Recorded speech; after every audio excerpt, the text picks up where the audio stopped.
भाई अब आप ये ट्विस्ट देख लो।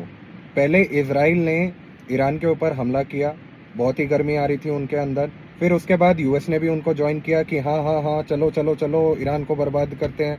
अल्टीमेटली हुआ क्या, ऐसा ठोका है ईरान ने इन दोनों कंट्रीज को कि अब जो ट्रम्प है वो तो आ गए हैं भाई ट्रूस नेगोशिएशन करने में। चलो जो भी अपनी टर्म्स कंडीशन रख रहे हैं, यूरेनियम हटाना है, ये करना है, वो करना है, बिकॉज ही अंडरस्टूड कि भाई आप इस वॉर को नहीं जीत सकते हो।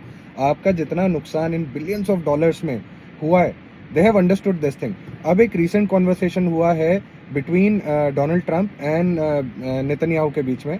तो उसमें डोनाल्ड ट्रंप ने बेसिकली नेतन्याहू को कहा यू आर फकिंग क्रेजी, क्योंकि उसको भी ये बात समझ आ रही है कि भाई तुम फालतू में वहां पे पीस डील होने नहीं दे रहे हो। बिकॉज ईरान ने वन ऑफ द कंडीशंस ये रखी है कि भाई इसराइल को बोलो लेबनान के ऊपर ये हिजबुल्लाह का नाम लेके भाई आप ये बॉम्बिंग और ये जो जो भी डिस्ट्रक्शन आप वहां पे कर रहे हो इसको बंद करो यार। एंड नेतन्याहू को पता नहीं ये बात समझ में क्यों नहीं आ रही है। और पीछे मैंने थोड़ी ये न्यूज़ भी देखी थी कि भाई नेतन्याहू के ऊपर ऑलरेडी इतने केसेस हैं इसराइल में कि वो उनसे बचने के लिए इस वॉर को कंटिन्यूड रखना चाहते हैं कुछ भी करके। बट ट्रंप को अब ये चीज़ समझ आ रही है कि भाई तेरे को बचाने के चक्कर में ये जो सारा रायता फैल रहा है कि मैं वहाँ पे ट्रूस डील करने जाता हूँ यार, तू वहाँ से फिर बमबारी स्टार्ट कर देता है। हालांकि अमेरिका भी बीच बीच में जाके कर देता है, आंसर ये देता है कि भाई ये हमने अपनी सेफ्टी के लिए किया।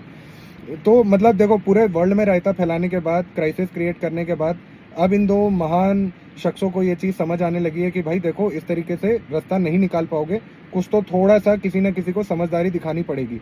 कहाँ ये लेके जाएंगे इस ड्यूरेशन को कुछ समझ नहीं आ रहा है। देखो ना क्या हालत हो गई है यार, तेल के वांदे पड़ गए, अच्छा खासा तेल का प्राइस चल रहा था वो भी बढ़ गया है, गैस के प्राइसेस बढ़ गए, हॉर्मूज में टैंकरों की आवाजाही रुक गई, तेल के वांदे पड़े पड़े हैं। मतलब पूरे एशिया में क्राइसिस है, फ्लाइट्स कट हो रही हैं लोगों के। मतलब मेरे ख्याल से इसका इम्पैक्ट इकोनॉमी में तो बहुत ही खासा अच्छा खासा आ रहा है कि लोगों की जॉब्स भी जाने लग जाएंगी थोड़े टाइम में इसके इम्पैक्ट की वजह से। प्राइसेस बढ़ गए, इन्फ्लेशन बढ़ रही है। मतलब क्या क्या मिला यार ये करके? अल्टीमेटली तुम चलते हैं हाँ हाँ हाँ हम बर्बाद कर लेंगे ईरान को, क्या मिला? कुछ नहीं कर पाए यार। तुम ठंडे होकर अब शांति से बैठ गए, तुम्हें भी समझ आ रहा है कि भाई तुम्हें डिप्लोमेसी से ही इसका आंसर निकालना पड़ेगा।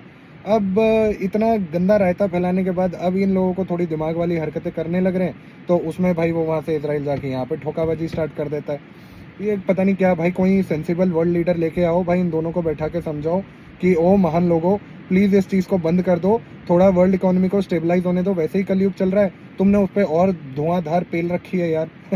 क्या होगा यार? इन लोगों को कोई लिटरली कोई समझदार नेता चाहिए भाई, जो जाके इन लोगों को ये समझाए बंद करो ये बकवास जो तुमने चालू कर रखी है।